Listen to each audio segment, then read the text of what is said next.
La ilaha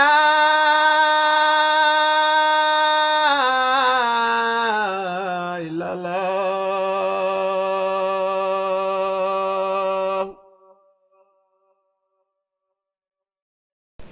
Euh, Personnellement, j'avoue que au début de ma quête spirituelle, j'étais pas intéressée au soufisme en tant que tel, parce que j'avais jamais entendu parler de ce qu'était le soufisme.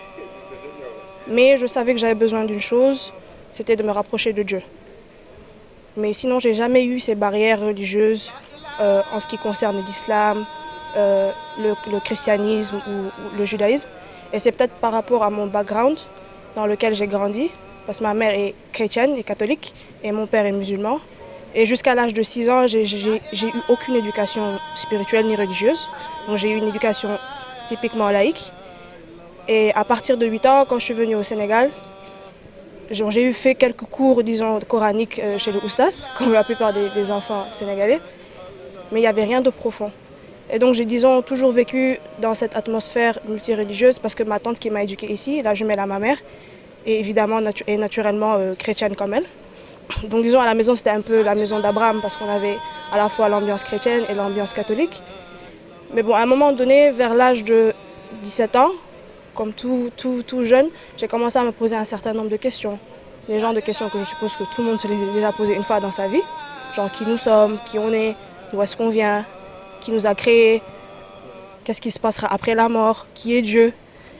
Et donc, subitement, disons, cette appartenance multireligieuse qui au début était positive, a commencé à, disons, être une entrave pour moi-même.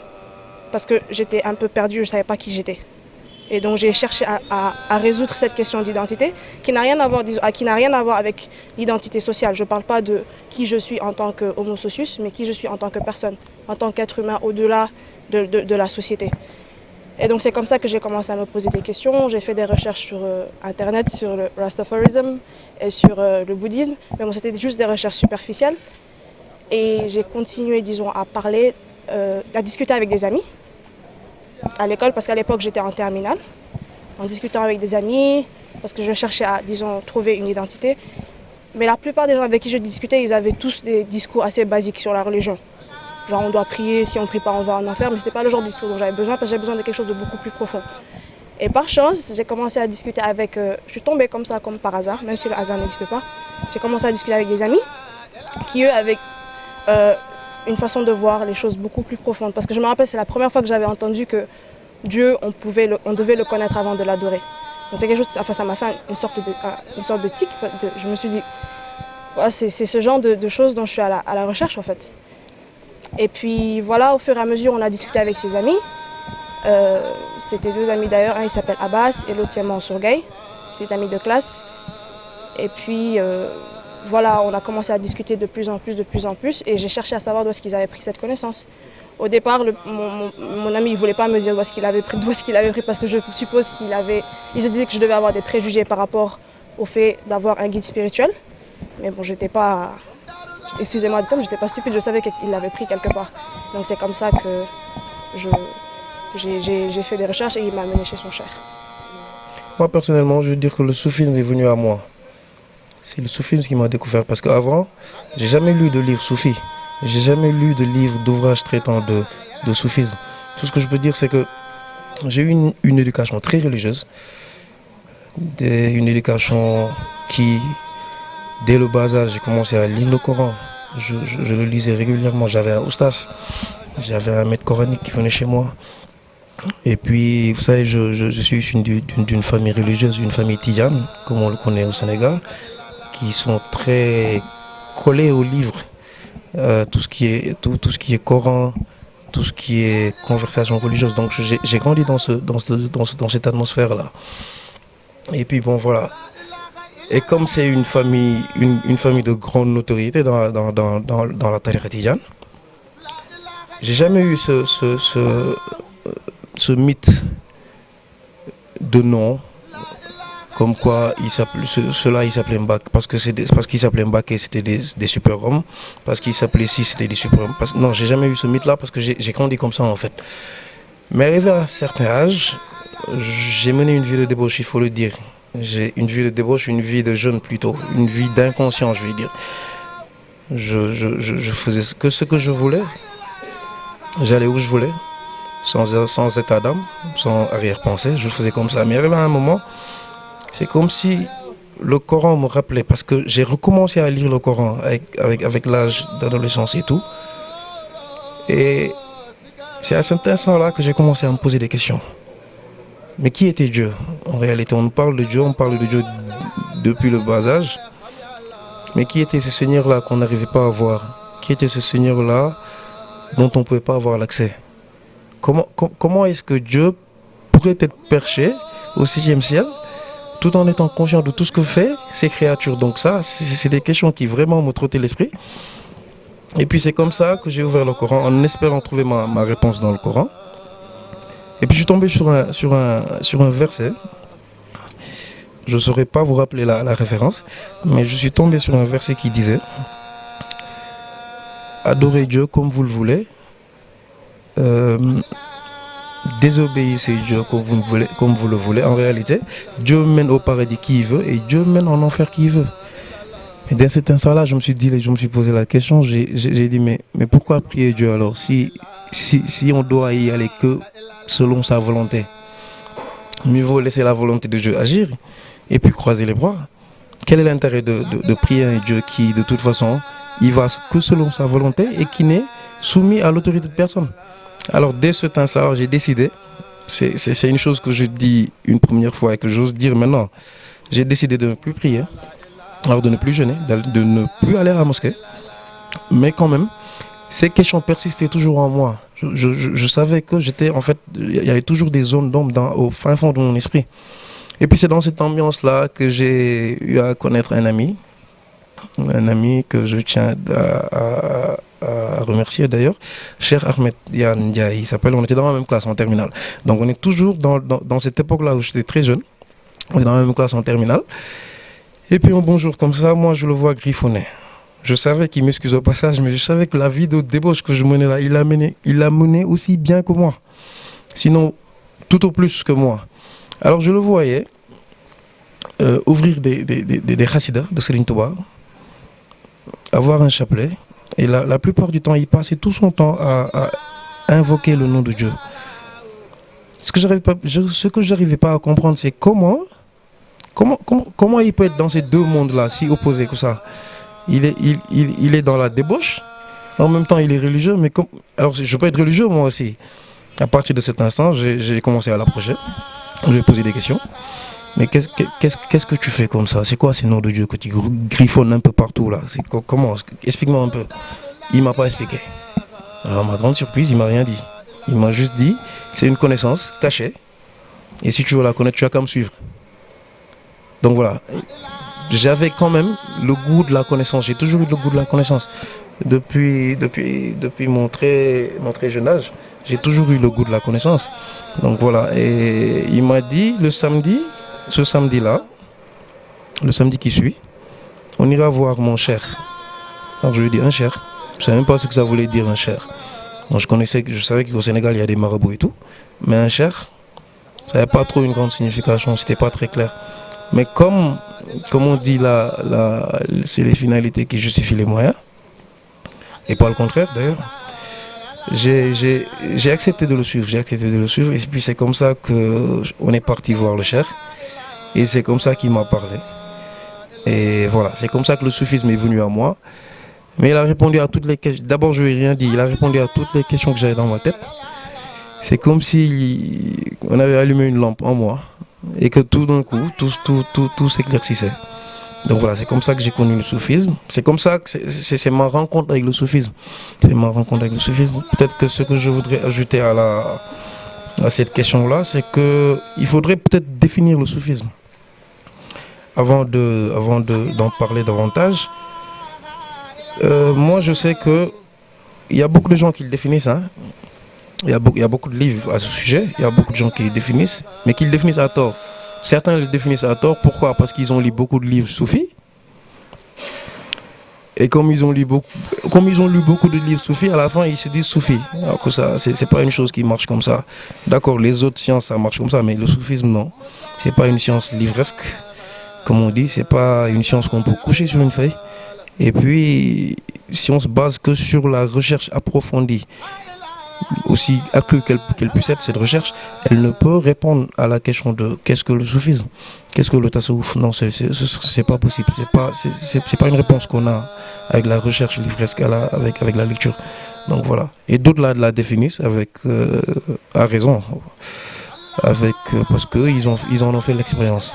C'est une chose, une science,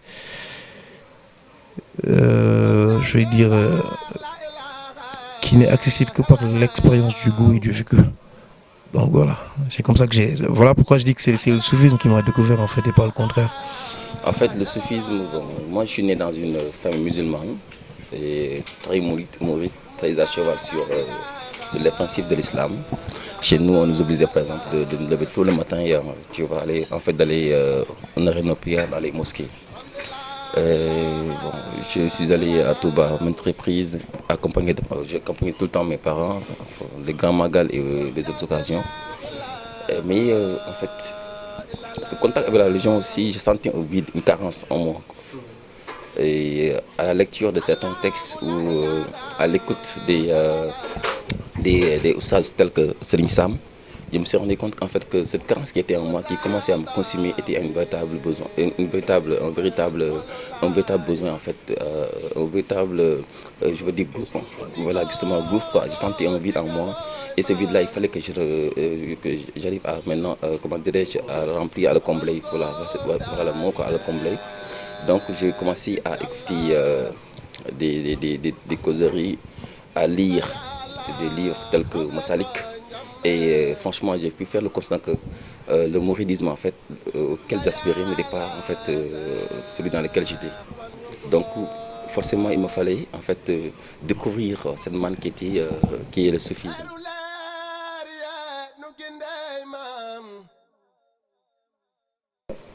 Mon cher s'appelle Cheikh Moussa Touré et je l'ai rencontré en 2006, c'était le 28 septembre 2006.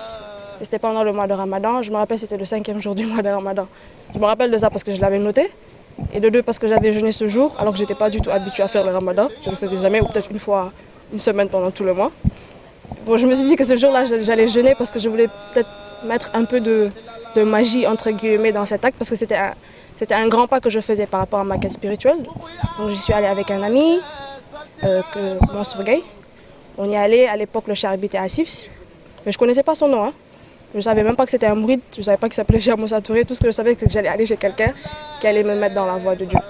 Donc on y est allé, je me rappelle ce jour-là, on a dû marcher dans l'eau parce que c'était pendant l'hivernage. Mais bon, ensuite on est allé. À l'époque, je ne comprenais pas Wolof bien. Je comprenais pas bien Wolof. Enfin, je comprenais, mais j'avais honte de m'exprimer en Wolof parce que les gens avaient l'habitude de se moquer de moi. Et donc Mansour a parlé à ma place. Il a dit que j'étais prête à suivre ses enseignements et que je voulais m'engager dans la voie de Dieu. Voilà, donc c'est comme ça que ça s'est passé. Donc, et ma rencontre avec Cheikh Moussa Touré, jusqu'à présent, jusqu'à là aujourd'hui, je considère que c'est le plus beau jour de ma vie parce que ma connexion que j'ai avec Dieu, ma connexion que j'ai avec la nature, ma connexion que j'ai avec le monde, je la dois à ce jour-là. Et c'est quelque chose qui, je trouve, qui est très important pour moi. Et ça fait déjà presque 7 ans d'expérience et je ne regrette rien. Oui, mon guide, on va appeler ça comme ça. Tout à l'heure, je parlais de Cheikh. Peut-être que c'est un mot arabe que beaucoup de personnes ne comprendront pas. C'est comme ça que j'ai connu mon guide. Comme je le disais, ce Yann-là, cet ami-là, il m'a amené voir un guide. Mais comme il ne m'avait pas trop dit des choses avant, parce que lui aussi, apparemment, c'était la première fois qu'il le voyait, on est parti le voir. C'était un relativement vieux. Il s'appelait Cheikh Moussa Touré. Je prie Dieu je le rends grâce et je prie Dieu de lui donner une longue vie encore qui reste devant nous parce que vraiment il a donné sens à nos vies. En tout cas personnellement il a donné sens à ma vie. Et puis voilà, le premier jour je m'en rappelle, je n'oublierai jamais. C'était un samedi 17 décembre 2005. Alors particulièrement ce samedi-là, on avait un devoir de maths à l'école. Moi j'ai fait les cours Sainte-Marie-d'Anne, donc on avait un devoir général, c'était en classe de terminale. Et puis bon voilà, on est sorti à 10h, comme ça, sur un coup de tête comme ça. Moi j'allais rentrer, comme ça il y a Yann qui me dit mais toi tu pars finalement ou pas? voir le cher. Je lui dis, ben, on y va, j'ai rien à perdre, moi, je demande qu'à avoir la connaissance. Allons-y. Et puis c'est comme ça qu'on est parti, sur un coup de tête. Donc c'était pas un truc réfléchi. Tout ce qui était réfléchi, c'est que je savais que j'étais très orienté connaissance, très orienté savoir. C'était une chose à laquelle je ne me donnais pas de limite. Comme je disais tout à l'heure, j'avais jamais eu les limites de... C'est pas parce que je suis né dans une famille tidjane que j'avais des limites concernant la famille mouride ou la tariqa mouride. Non, j'ai jamais eu D'ailleurs, j'ai jamais compris. Et ça faisait partie de mes questions. Pourquoi, si Dieu est unique, s'il y a un seul chemin pour accéder à Dieu, mais pourquoi cette pluralité de religions? Donc ça déjà, ça faisait partie des zones d'ombre qui hantaient mon esprit. Et puis on est parti comme ça. Ce samedi-là, on est parti voir le cher. Arrivé comme ça, on est entré dans sa chambre. Je me rappelle que la première chose qui m'a frappé chez lui, c'est que quand on est entré, d'habitude, surtout au Sénégal, comment on imagine un marabout, un guide religieux, c'est avec une belle maison qui ressemble à un palais, de grosses voitures, beaucoup de disciples, un très richissime homme. On est venu le voir, il était dans une localité assez modeste, très modeste je dirais. Et puis au moment où on est entré dans la chambre, il était là assis par terre, sur sa note de prière, en habit noir. Ce qu'on appelle Mbaylous en Wolof, c'était un habit noir, c'était un accoutrement très, très simple. Et puis il a commencé à nous parler de Dieu. Mais pendant qu'il parlait, j'avais l'impression de regarder des vidéos. Oui, c'est assez drôle de dire ça, mais c'est cette impression que j'avais.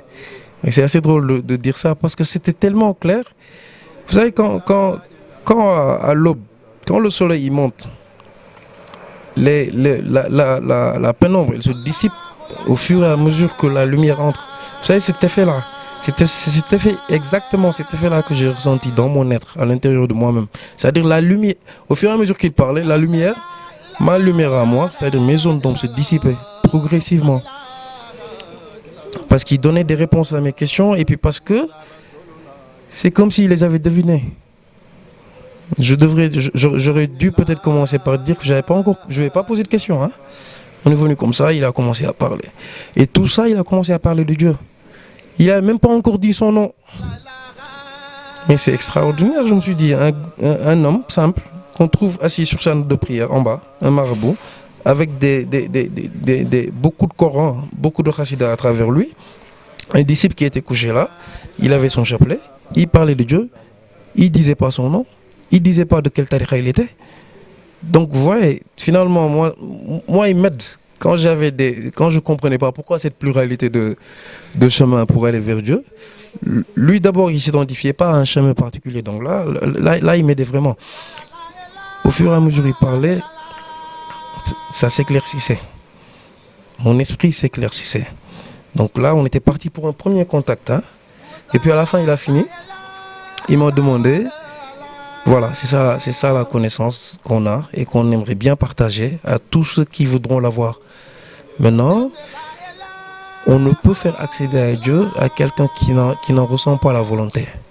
Donc la décision vous revient. Il nous a parlé comme ça. Comme s'il voulait nous dire, vous pouvez repartir et revenir, ici il n'y a pas de contrainte.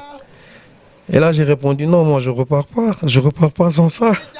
Et il faut que j'ai cette connaissance-là avant de sortir d'ici. Donc voilà, et puis on nous a dit les chartes, parce qu'il y a des critères pour se mettre dans le soufisme. Comme toute voie qui se respecte d'ailleurs, il y a des critères à respecter pour pouvoir entrer dans cette voie-là. Et puis c'est comme ça qu'on a conclu le pacte d'allégeance. C'est comme aujourd'hui en fait, parce que ce jour-là j'étais avec Mbaye Fall, avec qui je partageais la chambre. Il y a aussi un certain Samba Ndiaye. Très tôt, il y a Djibi Kamal qui était venu, on s'est embarqué direction SIPS. Ce temps-là, le chef était à SIPS, Cheikh Moussa Touré. On est allé là-bas le voir. En un laps de temps, j'ai su que il était le bon. Ouais. Parce qu'en fait, il y a tellement de cohérence, tellement de réponses en fait. Des questions qu'on a eu à se poser dans toute notre vie. Et tout d'un coup, au contact avec cet être, on a eu toutes les réponses pratiquement aux questions, je veux dire, aux questions qui nous trottinaient, qui nous fatiguaient tout le temps. On n'arrivait pas à comprendre en fait. Lui, pendant 5 minutes ou 30 minutes, 2 minutes de discussion, on a fait toutes les réponses jaillissaient quoi. C'est comme si en fait c'était prémédité.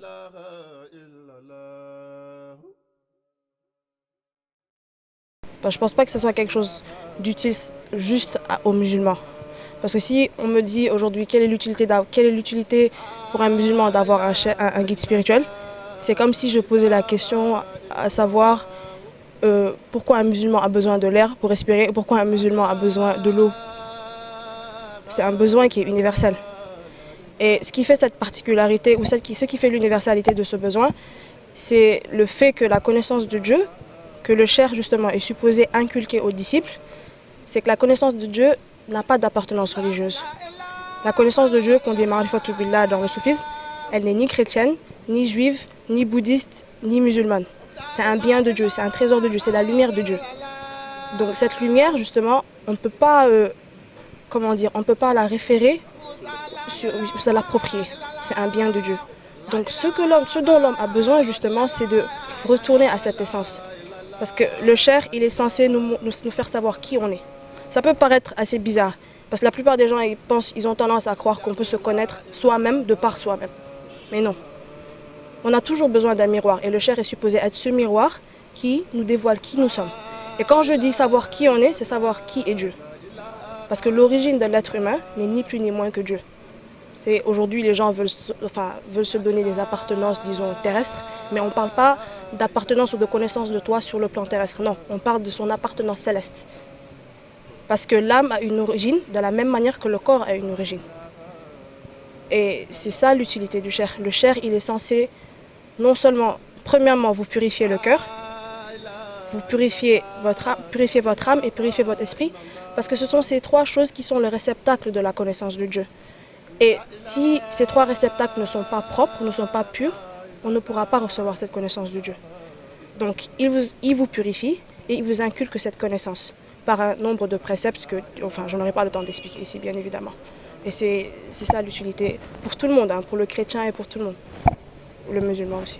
Évidemment, il y a une très grande différence et elle est positive parce que j'ai toujours pas abandonné, j'aurais pu tourner le dos à cette chose. Parce qu'au début, d'ailleurs, quand je me suis engagée dans la voie, j'y suis pas allée avec un état d'esprit de je m'engage dans quelque chose et je vais me condamner à y être. Parce que j'étais en quête spirituelle. Donc je me suis dit, je fais un pas. Si ça marche, si je vois qu'il y a de l'évolution et j'ai les réponses à mes questions, parce que c'est ça la motivation. On a des questions et on attend les réponses à ces questions. Donc je me suis dit que si j'ai les réponses, je vais rester. Si je les ai pas, je vais continuer à le chercher autre part. Donc j'avais pas ce problème-là. Et si vous me demandez la différence, il y a une très grande différence. Parce qu'il y a une très grande différence entre ignorant et savoir. Et être, je ne m'érige pas en tant que savant, mais il y a une très grande différence entre l'ignorance et le savoir. Et la première chose, c'est que je n'adore plus Dieu dans le hasard. Je sais qui il est. Je sais qui j'adore. C'est la première déjà différence entre mon passé et aujourd'hui. J'ai la paix de l'esprit et la paix du cœur. Je pense qu'ils sont des choses très très importantes, surtout aujourd'hui.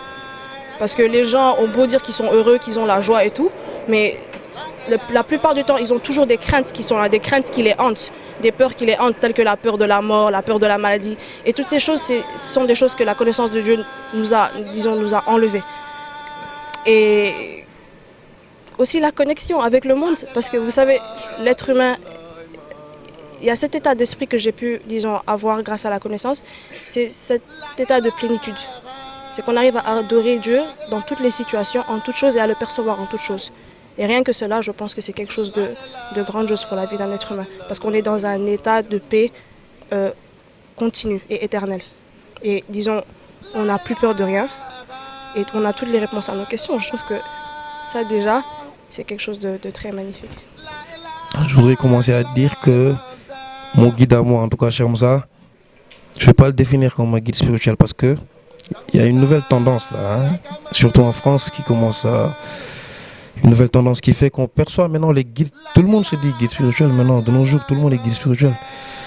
Vous voyez les gars qui parlent de yoga.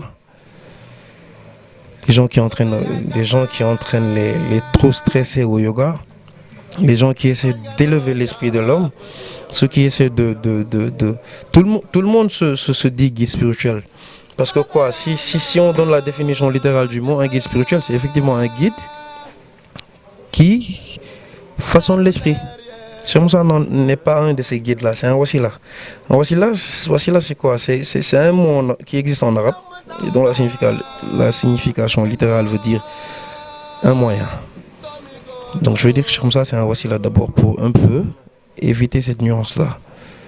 Et l'intérêt d'avoir un wasila, c'est comme si vous me demandiez c'est quoi l'intérêt pour un élève d'avoir un professeur. Et là, je commencerai à dire que dans ce sens-là, dans le domaine religieux, mais l'erreur de l'homme a été poussée à l'extrême. Parce qu'au Sénégal, vous avez vu la panoplie la mosaïque de guides spirituels qui existent au Sénégal. Mais voilà pourquoi d'ailleurs je voulais donner la nuance entre le guide spirituel et le wasila. Mais c'est des faux guides, c'est pas des guides. Parce que non seulement c'est des faux guides, mais je me dis que même les disciples qui vont vers eux, excusez-moi, passez-moi le terme, mais c'est des hypocrites. Et là, je vais pas le dire, c'est pas une allégation gratuite. Mais je me souviens qu'en 2012, pendant les élections présidentielles, tout le Sénégal était le 23 juin, tout le monde s'en rappelle. Il faut préciser que Cheikh Moussa Touré, c'est un wasila. Un wasila, c'est un moyen. C'est un moyen. Et ça, c'est le Coran qui nous le dit.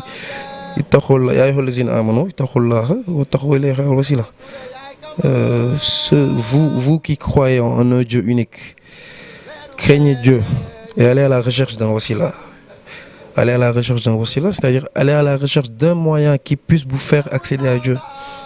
Alors l'intérêt, elle sera assez sélectif, c'est-à-dire elle sera peut-être orientée que sur celui-là qui ressent la volonté d'accéder à Dieu, mais pas sur qui ressent la volonté d'accéder à Dieu. Ce n'est pas que le musulman, hein.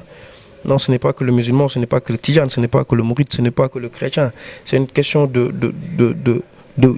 volonté de connaissance de soi. C'est un besoin de vouloir se perfectionner, c'est un besoin de vouloir de repousser les limites de cette connaissance-là qu'on a déjà, c'est-à-dire de cette science-là qui existe déjà dans ce monde et que tout le monde connaît. Donc l'intérêt, je résumerai par dire que l'intérêt d'un wasila, c'est rien d'autre qu'il vous permet d'accéder à Dieu. Et ce n'est pas une chose indispensable. Je vais anticiper sur les objections que bon nombre de personnes aiment à suppuler du genre. On n'a pas besoin de quelqu'un, on n'a pas besoin de moyens, encore moins de personnes pour accéder à Dieu. Mais c'est des considérations totalement fausses. Comment voulez-vous être comment voulez-vous acquérir une connaissance sans au préalable aller à la recherche de cette connaissance-là? Comment voulez-vous acquérir une connaissance sans au préalable se donner à la quête de cette connaissance-là? C'est impossible. Le professeur d'université, l'universitaire qui donne des cours à l'amphi, mais il a commencé à être élève, puis étudiant. Le président de la République, il a commencé à être député peut-être. En tout cas, il a commencé sa carrière politique bien avant qu'il soit président. Tout à l'heure, on parlait de Coran. Le maître coranique, il a eu d'abord à être talibé. Donc voilà. Et c'est comme ça que c'est de la même façon que ça se passe dans la vie quotidienne. C'est de cette même façon que ça se passe dans les lois de la vie spirituelle. Si on veut découvrir celui qui veut aller à la recherche de l'apprentissage, mais doit nécessairement devenir l'apprenti d'un sage. Voilà, c'est ce que je voulais dire. C'est très simple, hein, parce que dans la vie, on ne peut pas avancer sans mentor. Même le talibé, il a besoin de son marabout coranique, l'étudiant, l'apprenti, toutes les personnes qui aspirent à un degré de perfection, forcément a besoin de quelqu'un qui peut le guider, qui peut l'aider dans son cheminement, dans sa quête perpétuelle de perfectionnement. Cette personne-là, on ne peut pas avancer. Mais le problème qu'on devrait se poser, c'est qui est guide et qui ne l'est pas en fait. Okay. Et c'est quoi un guide? Aujourd'hui, moi j'étais, comme j'ai dit, hein, j'avais un guide, j'avais un marabout. Parce que mon père m'avait obligé à faire comment dire, le djebelou, comme on dit, quoi, l'allégeance. Voilà, un Baïfal. C'est un homme qui est très sain en fait. Mais moi je ne sentais pas en fait cette relation qui devait être entre le marabout et le guidé en fait. Pourquoi? Parce qu'à chaque fois que je venais, le seul contact qu'on avait c'est quoi? C'est en fait les 1000 francs ou les 10 000 francs que je lui donnais sous forme de Adia. Et lui il me disait tout simplement il faut préserver davantage je veux dire, dans l'adoration du Seigneur. Tout simplement. Il y avait cette phrase-là avec laquelle je me basinais pendant tout ce temps-là. Justement, et cela se faisait une seule fois par an. Ok? Donc, ce qui veut dire que les 12 mois, les 11 mois qui restaient, j'étais abandonné à mon sort en fait. Il n'y avait pas de leçons, il n'y avait pas de conseils, il n'y avait aucun écrit en fait, il n'y avait rien en fait entre nous deux. Seulement, c'est l'article que je lui donnais pendant le Magal. Et lui, il me disait, fais tout pour être un bon mouride. C'est quoi un bon mouride? C'est donner à Dieu, répondre aux digues de Cheikh. C'est simplement ça. Alors qu'avec Cheikh Moussa, nous, on a compris l'essence en fait de notre vie. On a compris que être mouride ne signifie tout simplement aller à Touba ou donner des ouailles, comme on dit. Mais c'est un autre sens en fait. Il a donné à notre mouridisme un autre sens. La quête de soi-même. On a compris qui on est en fait. Et on a compris quel culte on devait donner au Seigneur. Okay? Donc c'est une relation basée sur la connaissance de soi. Okay? C'est cette connaissance de soi, maintenant se reflète sur le comportement de tous les jours. Okay? C'est en fait quand on regarde, tout ce qu'on regarde cette image-là, on le sent en fait, on la récupère quoi. C'est comme si en fait c'était une autre projection de nous-mêmes. Donc notre comportement, notre cheminement de tous les jours changeait, avait une autre dimension. Ok. Et comme le disent certains, pour pouvoir donner à Dieu un culte exclusif, il faut le connaître.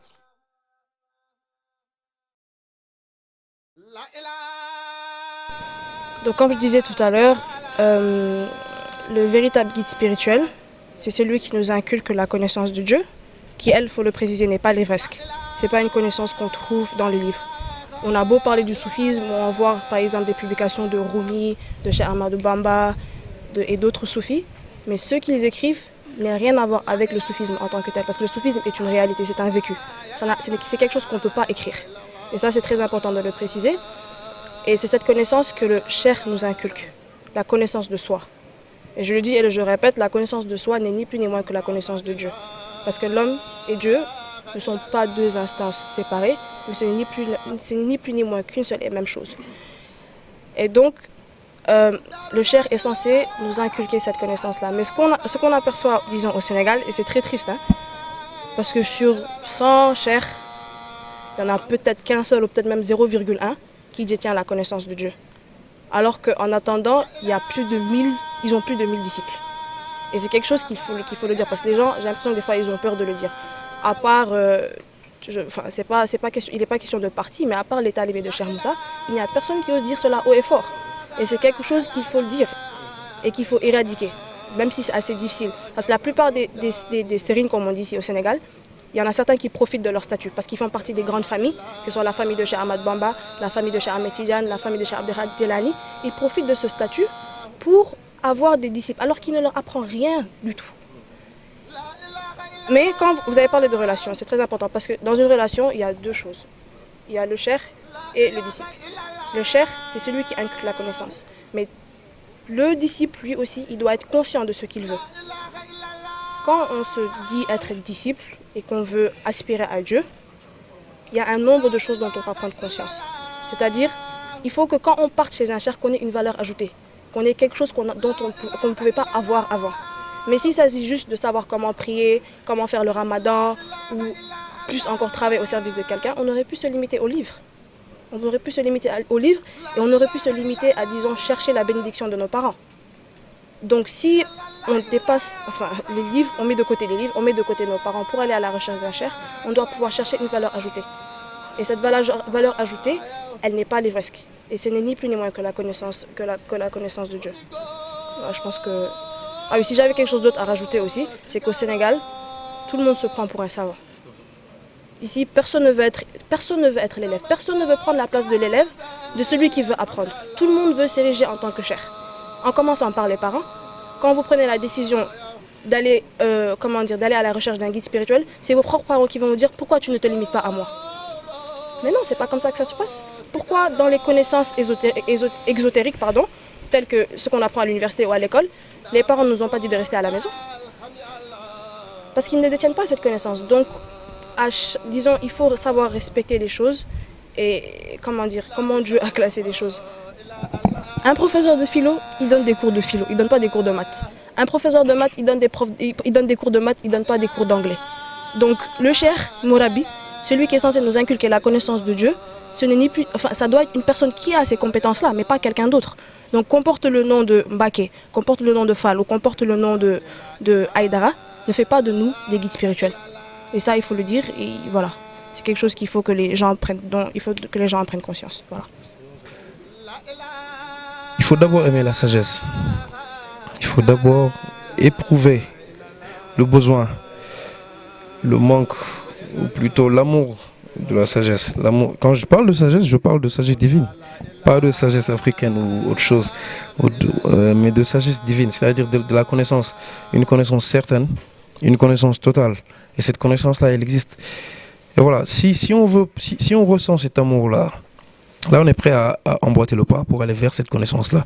Donc, le lien qui régit le talibé et le sérigne, comme elle aime l'appeler les Wolof, ou le wasila, le guide et le disciple, ce ne peut être rien d'autre que la connaissance.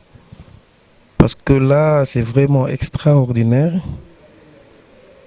le nombre de disciples et le nombre de guides spirituels, ou le nombre de soi-disant guides spirituels, c'est-à-dire des gens qui doivent guider l'esprit et qui finalement guident l'esprit vers la je veux dire, ne guident pas l'esprit en fait. C'est des gens qui sont là pour embourber l'esprit. Voilà. Mais tout ça, il faut situer les responsabilités. Moi, je vais dire que les responsabilités sont partagées au Sénégal. D'une part, il y a les disciples. Il faut d'abord parler des guides spirituels. D'une part, il y a ces guides-là qui n'apprennent rien à un disciple. C'est-à-dire, non seulement ils n'apprennent pas, encore que là, on pourrait se limiter dans le domaine de la connaissance et de la science, mais ils fournissent absolument rien. Ils n'ont aucun apport pour le disciple, envers le disciple. C'est-à-dire la religion musulmane, elle se scinde en 3 dimensions. L'islam, d'abord l'iman, avec ses 6 piliers. L'islam avec ses 5 piliers et l'irsan, avec un pilier, on va dire. Mais comment vous pouvez appeler une personne guide religieux alors qu'il n'intervient à aucun moment de ces 3 dimensions-là? C'est pas lui qui vous apprend l'islam avec ses 5 piliers, il vous apprend pas l'iman avec ses 6 piliers, et il vous apprend pas l'irsan, le domaine où intervient la tariqa. C'est-à-dire c'est lui qui bénéficie, la relation est déséquilibrée en fait. C'est le guide religieux qui bénéficie de la relation.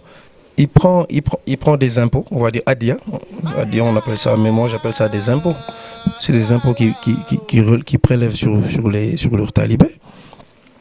Comme ça. Pourquoi? Parce qu'ils sont fils d'un tel ou d'un tel. Alors là, ça me permet de basculer pour dire que d'autre part, la relation elle est imputable aux disciples.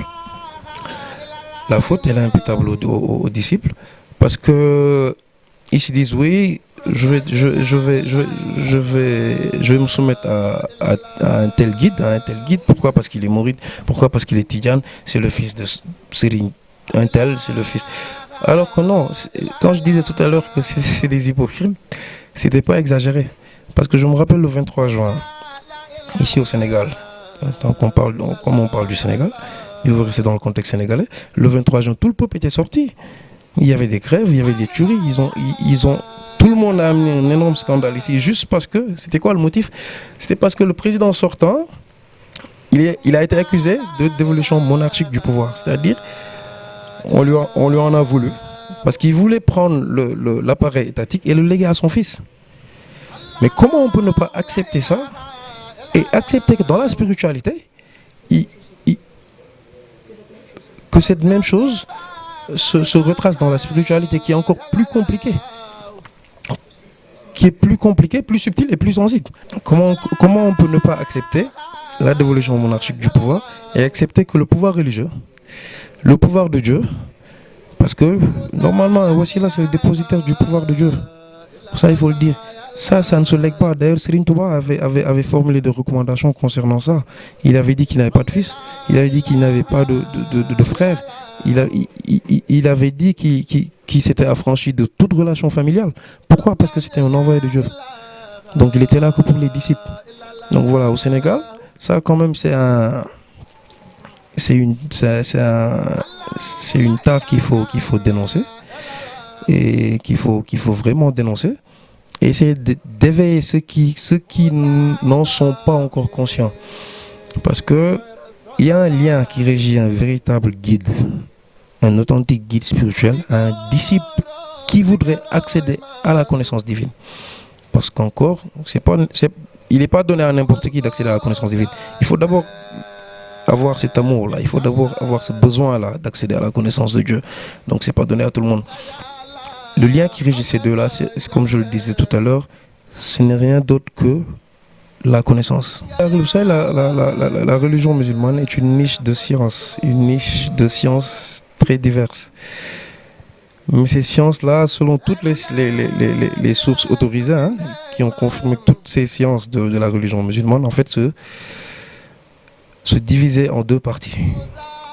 D'abord les sciences apparentes, qui sont le fiqh, et quand on dit les sciences apparentes, c'est-à-dire que l'objet de ces sciences-là, c'est forcément les choses apparentes, qui s'occupent du corps et de l'enseignement des pratiques cultuelles.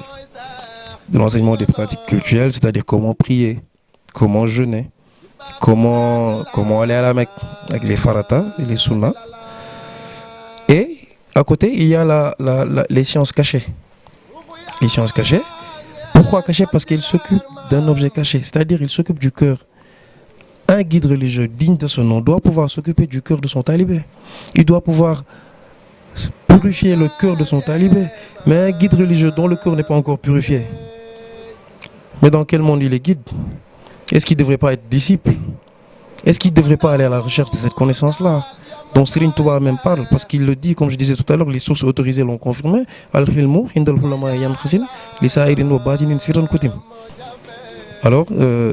c'est de cette connaissance-là qu'il s'agit. Donc voilà, mais il faut que ça cesse. Vraiment, il faut vraiment que ça cesse. Le fait de s'approprier des créatures de Dieu, parce que les hommes, il faut les prendre comme des créatures de Dieu. Le fait de s'approprier comme des créatures de Dieu, de les exploiter financièrement, de les exploiter moralement. Au Sénégal, même l'électorat bascule en fonction d'une ndigal du Serigne. Alors que le Serigne, il n'a pas encore reçu le ndigal de Dieu. Il ne sait même pas que Dieu, c'est quelqu'un dont l'accès est possible. Donc c'est vraiment quelque chose qu'il faut dénoncer. Alors là, c'est une chose que je dénonce moi fièrement et qui vraiment me permet d'annoncer ça. Parce que c'est pas une... On pourrait prendre ça comme on veut, mais notre guide à nous, notre wasila à nous, ça. Parce que nous aussi, on était dans ça. C'est lui qui nous a extirpés des ténèbres de cette ignorance-là. Il a aplani les voiles de l'ignorance chez nous, tout en nous faisant comprendre que tous les hommes sont égaux devant Dieu. Et que le meilleur des hommes est celui qui se rapproche le plus de Dieu.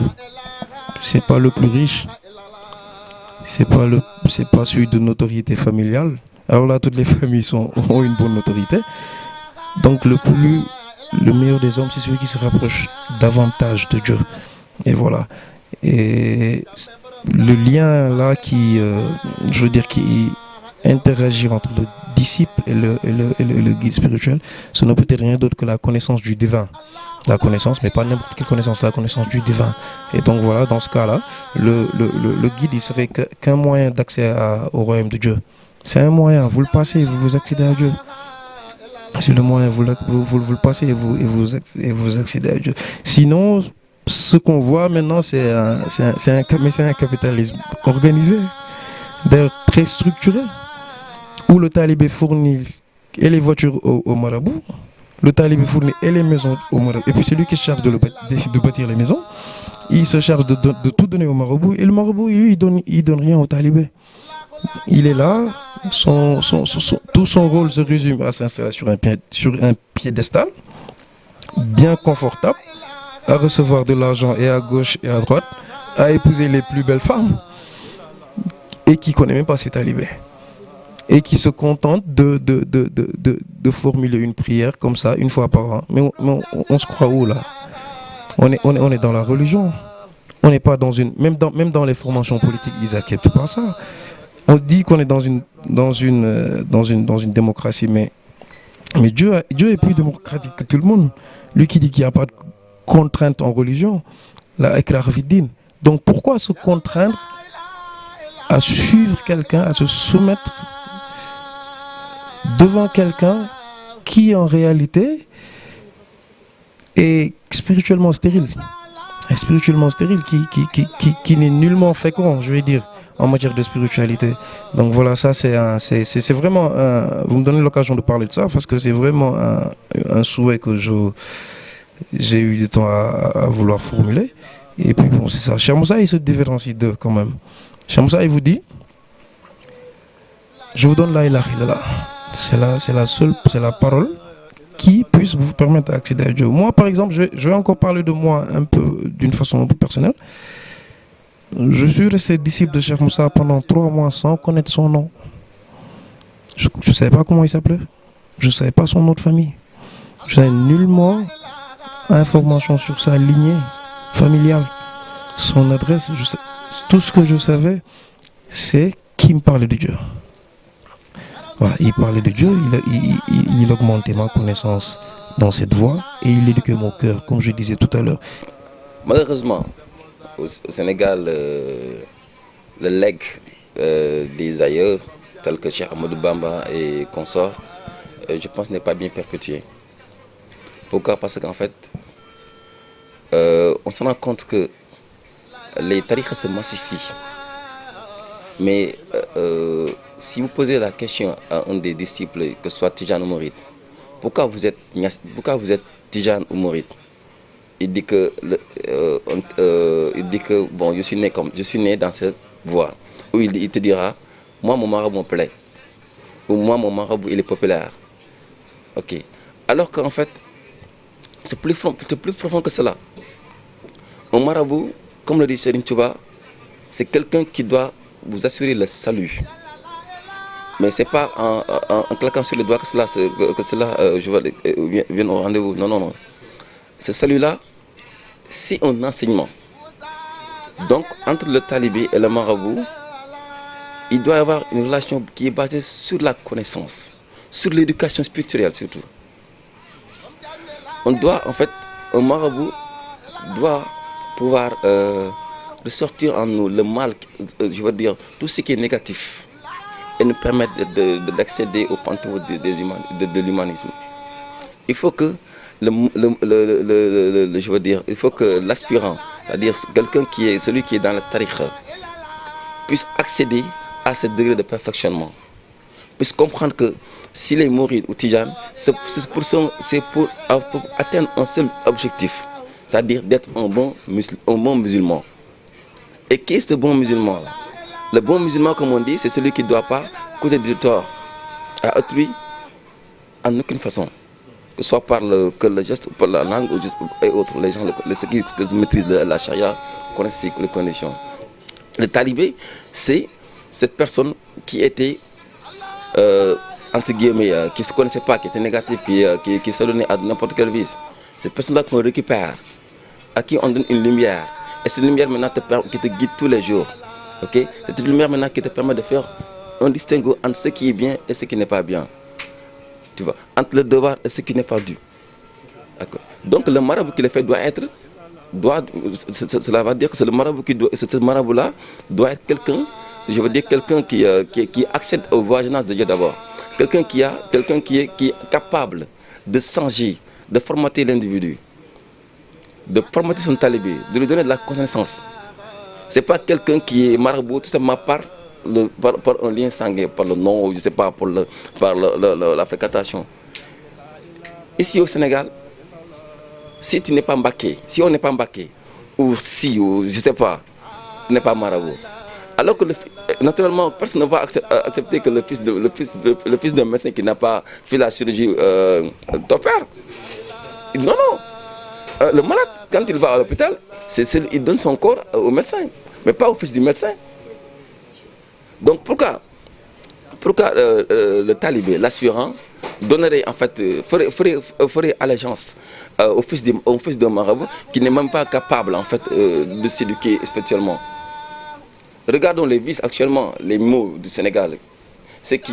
C'est la politique et les marabouts. Tout ce que les politiques font, c'est les marabouts qui le donnent. Justement, tout le monde a un marabout. Aujourd'hui, tu vas dans les boîtes de nuit. On chante qui? On se tape d'être le disciple d'un tel ou d'un tel. Alors que tout le monde sait que les boîtes de nuit, c'est banni par l'islam. Mais c'est ces mêmes personnes-là maintenant qui font l'apologie de ces marabouts dans les boîtes de nuit. Pourquoi? Parce que ces marabouts ne nous ont pas donné l'éducation qui sied. On est désolé. Mais nous, yalla, comme on dit, c'est pas comme ça qu'on devrait agir. Parce que nous, on a une éducation. Nous, il y a un cheminement. Nous, il y a un apprentissage qu'on nous donne. Cet apprentissage-là nous lie à faire le bien, à devenir quelqu'un de bien.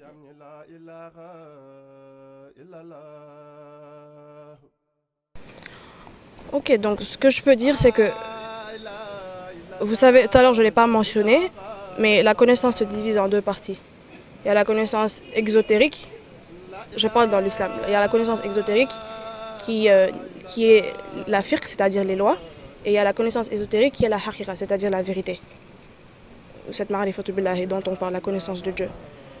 Et dans toute l'histoire des religions, les gens de la loi n'ont jamais compris les gens de la vérité. Donc c'est pas une chose qui va changer aujourd'hui. Elle n'est pas nouvelle. C'est quelque chose qui date de longtemps. On a tué des gens comme ça. Je prends l'exemple de Mansour Halaj. Ce sont ses propres frères musulmans qui l'ont tué parce qu'il a osé dire Anal Haq. Donc c'est pas aujourd'hui que ça va changer. Et le but, c'est de ne pas plaire aux hommes. Le but de l'islam, le but de la religion, le but de la spiritualité, c'est de ne pas être accepté par les hommes ou de plaire aux hommes. Ce n'est ni plus ni moins que de plaire à Dieu lui-même.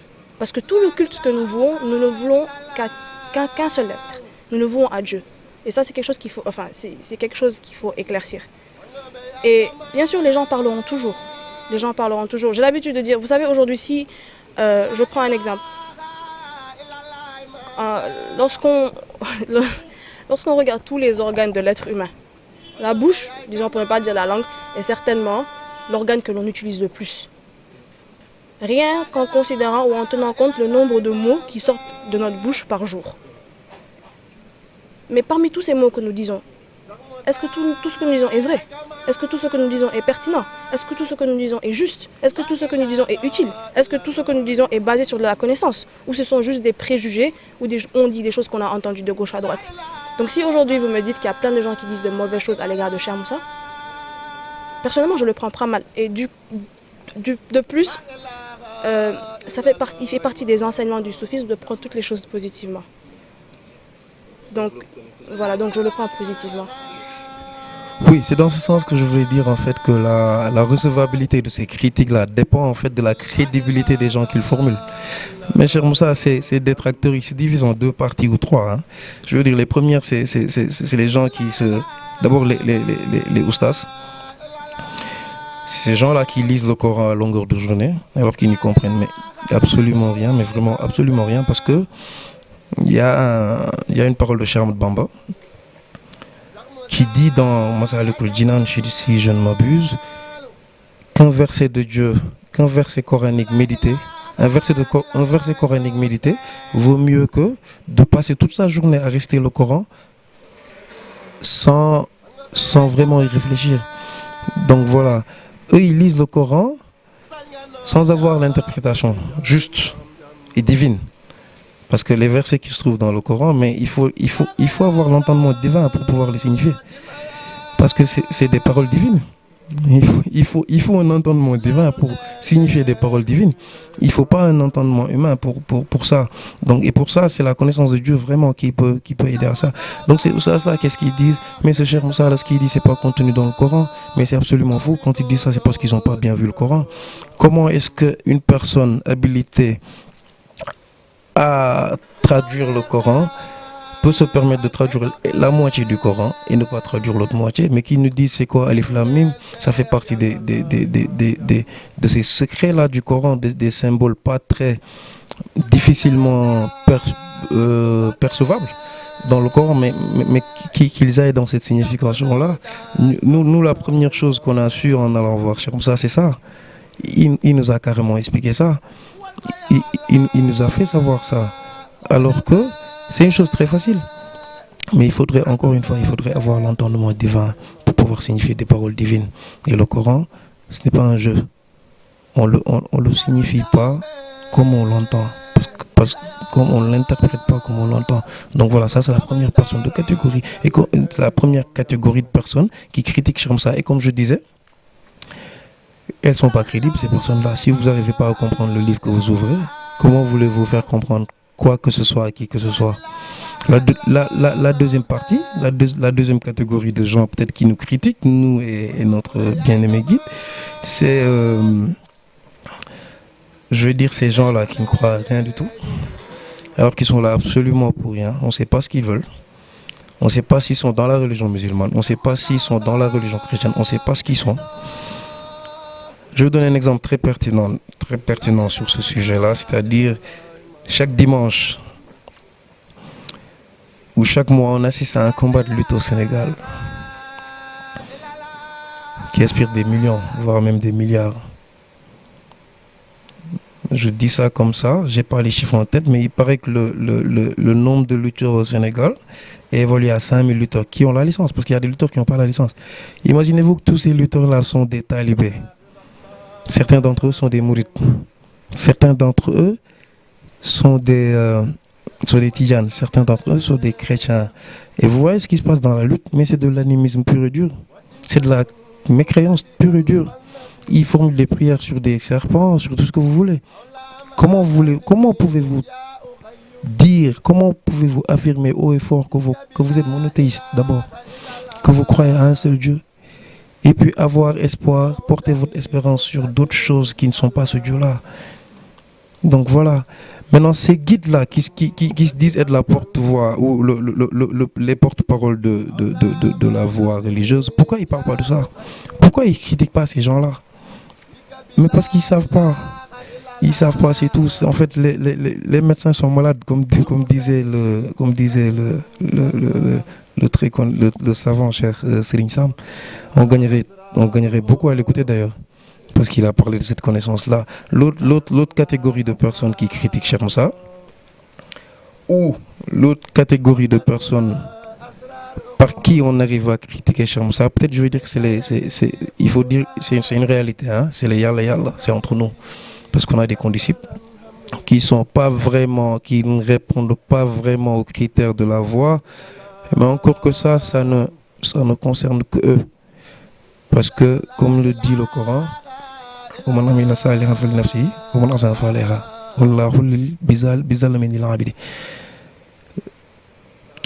quiconque fera une bonne action, cette action-là lui reviendra. Quiconque fait une mauvaise action, cette action-là lui reviendra.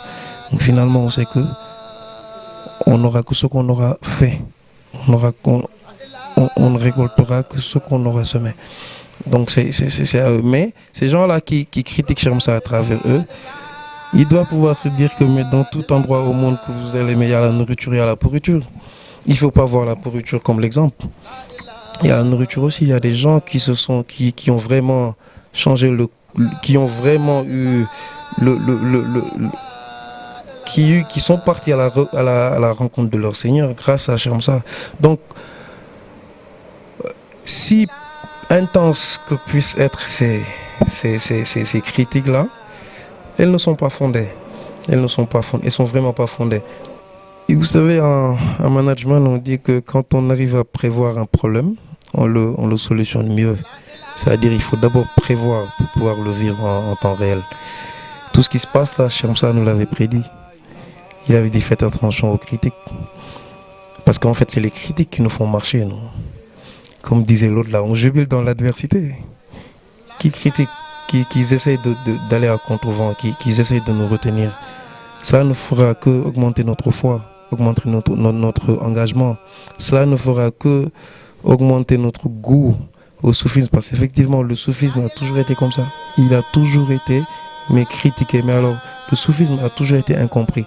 Et c'est ce qui se passe de nos jours. Donc ça nous montre, c'est une preuve qui nous montre, nous qui sommes là-dedans, qu'on est vraiment sur le chemin.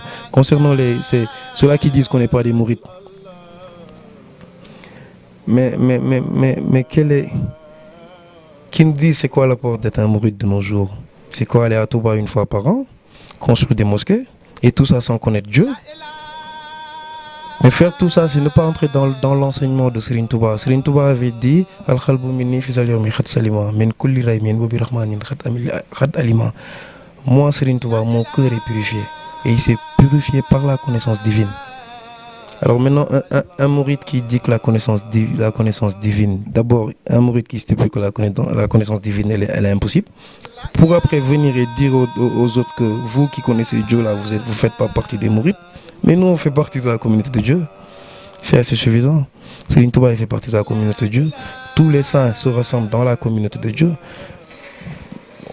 On s'affirme beaucoup plus dans la communauté de Dieu que dans n'importe quelle autre communauté. Donc, et puis c'est d'ailleurs ce qui nous plaît, comme il nous identifie là, il nous appelle des Yalla Yalla.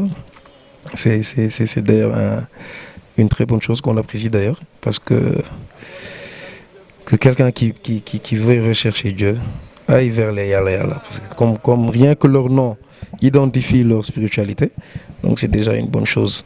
Donc, et par rapport aux critiques, comme on disait tout à l'heure, laissez parler les gens, il faut laisser parler les gens, il faut savoir laisser parler les gens. Encore moins si on le dit à des gens qui ne voient pas les gens, c'est-à-dire les soufis. Les talibés Shamsa, il y a une chose qu'ils sont incapables de faire, ils ne peuvent pas le faire, ils ne peuvent pas voir les gens, ils voient que Dieu.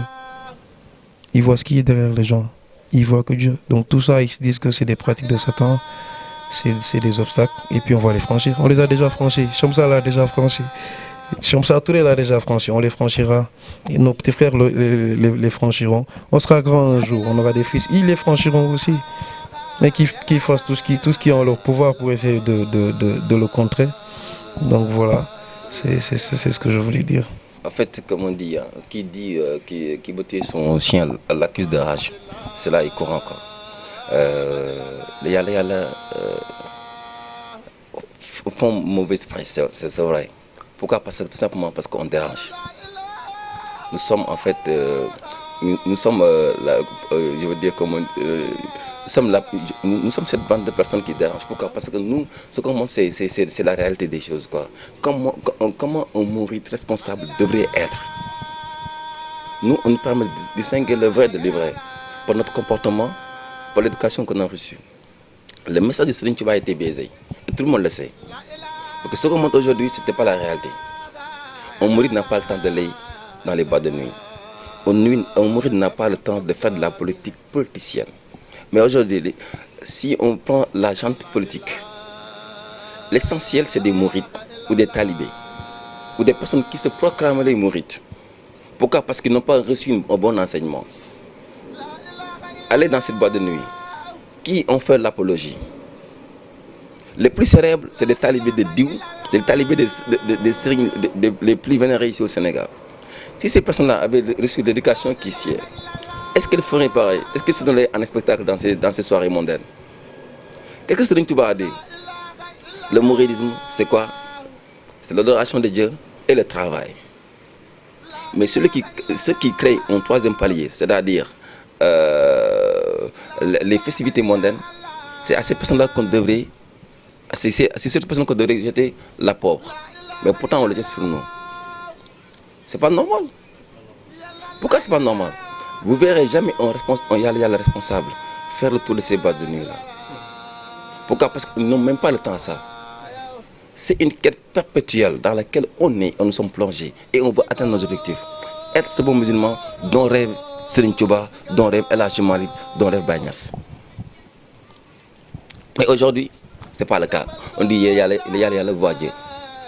Mais si on ne voit pas Dieu, qu'est-ce qu'on voudrait qu'on voit? On voudrait qu'on voit Satan. Mais pourtant, il y a des disciples de Satan. Mais regardez ce qui se passe au fin fond du Sénégal. C'est des sacrifices humains qu'on fait. Pourquoi? Par le désir du pouvoir. Vous croyez que nous sommes des incultes? Nous, on a fait le choix. Nous sommes mourides, originellement. L'essentiel de Yalé, c'est des mourides, c'est des personnes qui sont nées de parents mourides, qui comprennent comment se passe le mouridisme avant de l'embrasser. Mais c'est justement, c'est étant conscient de la carence qui nous consomme, c'est après cela qu'on est allé voir notre guide spirituel, qui nous a comblés de lumière surtout, de discernement. Donc ceux qui sont là à nous jeter de là, on passe ailleurs. Comme on dit, le chien à voir, la caravane passe. Et cette caravane va passer.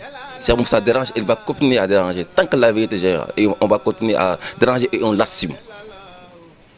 Quelqu'un qui mange, s'il est rassasié, il est le premier à le savoir. Et quelqu'un qui ne mange pas, s'il prétend être rassasié, voyons voir, il va mourir de faim. Et cette faim qu'ils ont, c'est quoi? C'est cette absence de lumière qui consume leur visage. Regardez l'essentiel de nos guides. Ils font des va-et-vient en Europe. Pourquoi? C'est pour extorquer le talibé. L'essentiel des talibés qui sont dans les banques sont renvoyés. Pourquoi? Mais ils sont exploités.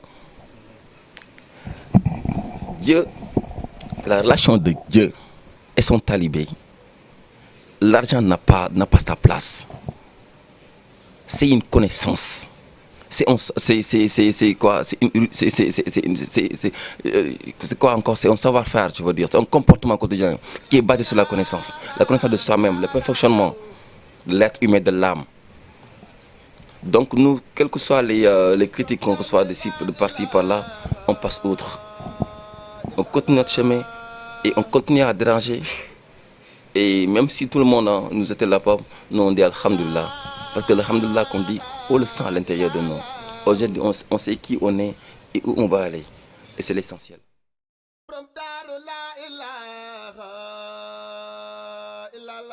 Je vais conclure, disons, en peut-être partageant juste une idée avec les gens de mon âge, les gens de ma génération. Et si j'avais quelque chose à leur dire, c'est n'attendez pas d'être vieux pour commencer à vous intéresser à Dieu. Aujourd'hui, quand on regarde, quand on observe les choses tout qui se passent autour de nous, arrivé à un certain âge, c'est-à-dire à la cinquantaine, vous voyez que la plupart des gens commencent à prier, aller à la mosquée, commencent à se consacrer à Dieu. Mais si l'on considère que ces actes sont bien, parce que je suppose que plus on approche la mort, plus les actes que nous posons sont des actes que nous considérons comme être bien et utiles. Donc si nous les considérons comme bien et utiles, pourquoi ne pas s'y mettre très tôt? Pourquoi attendre de commencer à sentir la venue de la mort, commencer à prendre conscience qu'il y a un Dieu qui est là, qu'on doit l'adorer? Donc on n'a qu'à commencer dès maintenant, quand on a notre énergie, quand on peut faire usage de notre esprit, de notre raison, quand on peut faire usage de notre force et de notre créativité, pourquoi pas? Donc n'attendez pas d'être vieux pour vous consacrer à Dieu et vivez votre vie pleinement. La plupart des jeunes, ils vous disent oui, je vais vivre ma vie pleinement parce qu'on ne vit qu'une seule fois. C'est faux, on ne vit pas qu'une seule fois. Parce qu'il y a la vie de l'au-delà qui est là, qu'on y croit ou qu'on n'y croit pas. Et vivre sa vie pleinement, c'est pas juste faire ce qui nous plaît ou suivre son ego. Ce que j'appelle vivre pleinement, c'est atteindre cet état de plénitude qui nous permet de savourer toutes les choses. D'avoir la sensation de connaître la saveur de tout ce qui nous entoure, de pouvoir apprécier la beauté de tout ce qui nous entoure. Et cette appréciation, cette saveur, on ne peut l'avoir qu'en goûtant Dieu, si je peux dire ça. On ne l'a que dans la saveur de Dieu. Et si maintenant vous avez l'opportunité d'avoir cette chose, la religion ne deviendra plus une contrainte pour vous. Parce que les gens, ils ont peur de l'argent parce qu'ils pensent que c'est une contrainte. Mais il ne s'agit pas de religion, il s'agit de spiritualité. Et donc vivez votre vie pleinement, spirituellement, et soyez utile pour vous-même, soyez utile pour votre pays, pour votre famille, pour le monde et pour la nature. Et peut-être que ensuite vous mourrez en vous disant que votre vie a valu le coup d'être vécue. Et ainsi vous devenez immortel. nous, on ne fait pas de propagande.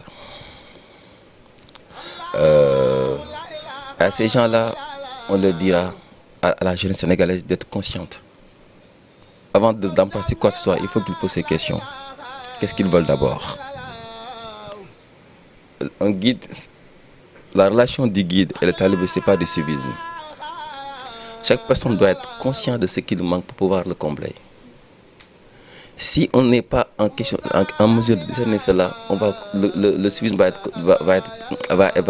connaître son apologie. Et actuellement, si on voit ce qui se passe, moi j'ai peur pour mes enfants. Parce qu'il y a plus de faux dévots que de dévots. Il y a des gens qui se cachent sur le nom de ces saints-là pour pouvoir exploiter les enfants. Une jeunesse saine. C'est cette jeunesse-là qui peut seule. C'est cette arme qui peut lutter contre l'ignorance, qui peut lutter contre le sous-développement. Parce que le sous-développement véritable, c'est quoi? C'est le fait de ne pas connaître Dieu, de ne pas connaître soi, de ne pas connaître ses faiblesses. En ignorant Dieu, on ignore ses forces et ses faiblesses. Si on est conscient de ses forces, on peut asseoir le développement auquel tout le monde aspire. Mais le développement véritable, ça se passe en soi. Quelqu'un qui se sent développé, forcément son entourage va être développé. Parce que le développement véritable dont les gens, ce n'est pas le fait d'aller quémander de l'argent par-ci ou par-là ou faire des apports par-ci ou par-là qui va développer le Sénégal. Mais le Sénégal va se développer par le biais de ses fils. La véritable richesse, c'est quoi? C'est un homme accompli. L'homme accompli, c'est l'homme qui se connaît. L'homme accompli, c'est l'homme qui peut faire la part des choses. Faire la part des choses reviendrait à savoir qu'est-ce qui est priorité. La première des priorités, c'est de connaître Dieu. Si on connaît Dieu, on n'a pas le temps d'aller dans les soirées de Omar Pène ou de Youssou Ndour. Là, on n'est plus dans ce scénario-là où Dieu est loin de l'homme. Dieu est dans le corps des hommes. Purifions nos cœurs et on ira à sa rencontre. Alors, les jeunes, pendant qu'on a la force et un esprit vif, pendant qu'on a le temps, essayons d'aller à sa rencontre. Sinon, sachons que si on devient vieux, lui, il ne viendra pas à notre rencontre. Il ne faut pas confondre Dieu et la mort. C'est la mort qui vient à la rencontre du vieux, mais pas Dieu. Alors, essayons de nous purifier. Et il n'existe qu'une seule voie. Mais alors, il n'y a qu'un seul chemin, c'est le soufisme. Le soufisme, il n'y a que le soufisme pour vous permettre l'accès et pour vous rendre possible l'accès à Dieu. Donc ça, c'est un message que je voudrais donner aux jeunes. L'autre message que peut-être je voudrais passer, c'est peut-être à mes condisciples là. Je vais peut-être leur dire de montrer Cheikh Moussa. Montrons Cheikh Moussa, montrons l'œuvre de Cheikh Moussa à travers notre comportement, à travers notre connaissance, mais surtout à travers notre façon d'être. Il nous a légué une connaissance qui est élastique. Elle n'est pas du tout contraignante, elle n'est pas limitative, elle est flexible. Donc alors, vivons cette flexibilité-là de la connaissance. Vivons-la et c'est plus un encouragement qu'un conseil. Parce qu'ils sont déjà là-dessus. Et puis je les encourage et puis je leur dis de ne pas avoir. Bon, ce serait même pas pertinent de dire de ne pas avoir peur. Parce que je crois que s'il y a une chose dont on manque, c'est vraiment la peur. Hein. Donc voilà, et mon dernier message, c'est un message personnel que je voudrais bien adresser à mon guide Cheikh Moussa Touré. Je le remercie du fond du cœur. C'est une personne que je remercie du fond du cœur qui a vraiment donné sens à ma vie, qui m'a permis de connaître qui j'étais. Tout à l'heure, on a parlé de la connaissance de Dieu, mais le secret qu'il y a dans la connaissance du divin, c'est qu'on arrive à se découvrir, on arrive à se connaître. On n'est pas que ça. On n'est pas que cette enveloppe-là qui nous recouvre. Non, on est beaucoup plus. Il existe dans l'homme une capacité, il existe dans l'homme une force qui, si elle aspirait à l'univers tout entier viendrait à lui. C'est le prophète Mohammed alayhi salatu wassalam qui a dit ça. Mais c'est à cause de Cheikh Moussa, c'est grâce à Cheikh Moussa qu'on a ressenti cette force-là. Donc on le remercie du fond du cœur. Et peut-être que le fond de mon message, je ne pourrais pas le dire en français, vous m'excusez, mais très djadjef. Très djadjef. Très djadjef. Merci.